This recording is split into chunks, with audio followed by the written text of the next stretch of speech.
Now, for many of us, our first taste of politics did not start at the polls, but started in primary schools where we had elections for the post of head girl, head boy, and that continued to secondary school where there are different prefects from social to labor to hostel prefect, and then university. And I know a lot of us might think student politics are luta continua, but it's so much more than that.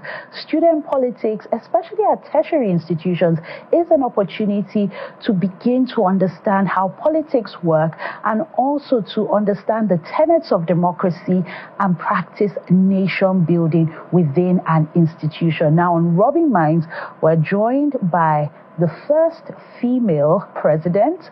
She's also the youngest and the first to come from a private university, and that is Blessing Adeogo Ayankomi, who is an undergraduate at Philomath University and also the president of the Law Students Association of Nigeria, Lawson. And she's joining us from our Abuja studio. First of all, congratulations, Blessing, and welcome to Rubbin'minds. Thank you very much, ma'am.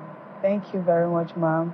It's a pleasure to have you here. I mean, let's just cast your mind back to maybe your primary school, secondary school days. When did it occur to you that maybe student politics might be it for me? And what made you act on that to actually seek the position of president of a nationwide organization, a nationwide association? Okay, right from when I was in the nursery school, I realized that my actions even spoke for me. In certain situations when I don't even want to lead or when I hide myself behind the crowd, I get to realize that someone literally will just find me among that crowd and be like, you, this girl, you're fit for this position. I looked at myself and I found the skills in me. I found this enthusiasm in me. So I felt like I could go for it. I'm coming from a foundation. I'm coming from a background of, a school that grooms you to become a certain person. I'm coming from Philomath University. And in Philomath University, we have world-class lecturers and senior advocates of Nigeria who will let you know what you can do. So they were one of the persons who boosted my morale as regards this position. And I have this leadership quality. I believe so much in myself. And even as a female, I believe that I can do something in the society. And that's why I picked up the form for the National Lawson President, because I wanted to serve as a picture for ladies out there, for people out there who believe that they cannot do it. So I looked at myself, I looked at my qualities, and I said, Blessing, you can do this. So it did not start from now. It actually started from when I was still a very, very little person. Leadership has been growing with me. Yes, ma'am. And congratulations once again. Now, I'm going to pick up on something you said. You're a female, and in my introduction, you're not just the first female, but also the youngest, and also the first to come from a private university. At any point in your campaign, did you face any challenges as a result? You know, a lot of times people first look up to other people who have been there, done that, and then feel that they too can do it.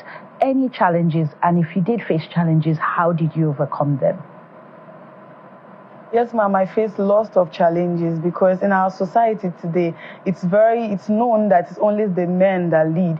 So when I go out to do my campaigns, I hear people say things like, hey, this girl, do you think you can do it? And I said to myself, I can do it.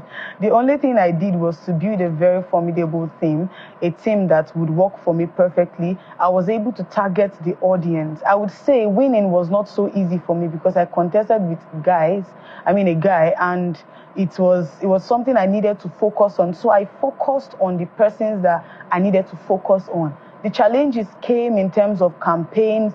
I mean, when you talk to certain persons and they're like, oh, this girl is a lady, she can't do it.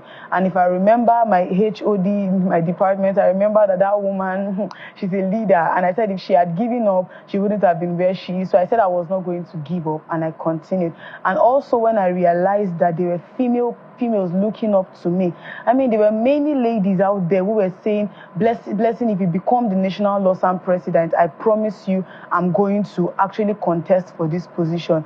I'm the first elected female Lawson President, and it was a very big one for me, actually. Yes, ma'am. Wow. In both of your answers, you mentioned the role of your university. You saw a female HOD who encouraged you. You also talked about how the university has prepared you as a leader. Did you ever feel at any point that you were at a disadvantage going to a private university, considering that past presidents were from federal or state universities, non-private universities? Yes, well, I felt a bit down because I heard that there was someone who actually won from a private university but was impeached. And I said, what exactly is with the impeachment? Why is it that they don't think that someone coming from a private university can actually lead? Why do they think that people who are maybe influential are better than those who do not have the influence? And I said, I'm not going to look down on myself. I'm not going to look down on my school. The owner of my school is a senior barrister. And I said, if Barrister Collins Aimoan can do it, blessing, you can do it, irrespective of the fact that you are a lady. So I said, I'm going to take it up. I did not care which university I'm coming from. Coupled with the fact that my university is it's kind of a new university, but I still said I need to do this, and I did it. And what were some of the lessons you took out of this experience, and how have these lessons prepared you now that you're elected as president? One of the lessons is, no matter the situation around you, do not ever look down on yourself. I look down on my age, I look down on my level, I look down on a lot of things at first instance, but I learned that it is not actually what you can see around you. You can become a voice to your generation at any point in time. So one of the main lessons is not to actually look down on yourself and circumstances.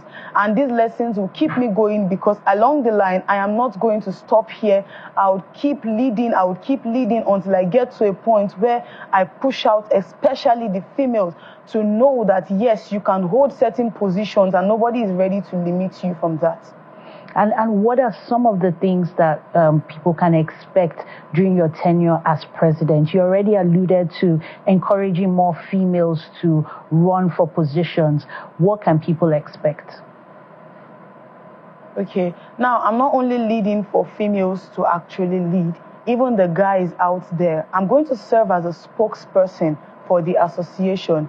I'm going to serve as a leader. I'm going to foster a sense of unity, a sense of inspiration, a sense of empowerment in the association in such a way that I partner with law firms, partner with organizations to see how the law students can be a voice in the society, because law students actually have limited aspects. They are actually limited in certain ways. We need the law students to go out there and deliver. We need them to go out there and deliver. We need them to work with high, top-notch organizations. So it's going to be my duty to see how I can foster this collaboration amongst law firms to see how they could secure seats and secure space for law students to be advocates in the society. Now, I want to take us to a broader conversation, looking at the role positions like this, student politics has in nation building. It also has in encouraging people to go to the polls when we are electing, whether it's state leaders, local government leaders, or even national leaders. What role do you see Lawson as an association playing in ensuring that more people are engaged, starting with the student body? I'm going to still speak on the aspect of partnership. So like I said, I'm going to be partner with, for instance, the MBA Nigeria Bar Association, and I trust that this association, being our father, since the association is for the lawyers and we are students, I trust that the Nigeria Bar will assist in that aspect as well. Okay, but what can we start to expect in terms of getting people more politically engaged? For instance, your election involved a lot of campaigning, raising awareness. How can this trickle down to the rest of Nigeria to ensure that people are more politically engaged when it's time to go to the polls?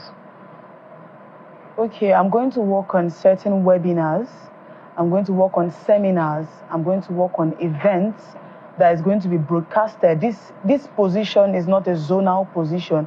as it is a national position, I'll do my best to ensure that we create a sense of publicity, that when there is a certain position, when there's a certain webinar or a seminar or a program, people can come, people can attend, people can learn, people can see that the time is now for you to start. And there's a lot in the whole political system, starting from even the university, like even from secondary school. Yeah, and what roles do you see student lawyers playing in terms of fostering nation building, in terms of fostering justice in Nigeria? We say that it's never too young to start. So what role do you see them playing on a national level? Law students serves as advocates. You can see certain situations where we, law students under the law clinic, like I'm the chief law clinician of Philomath University.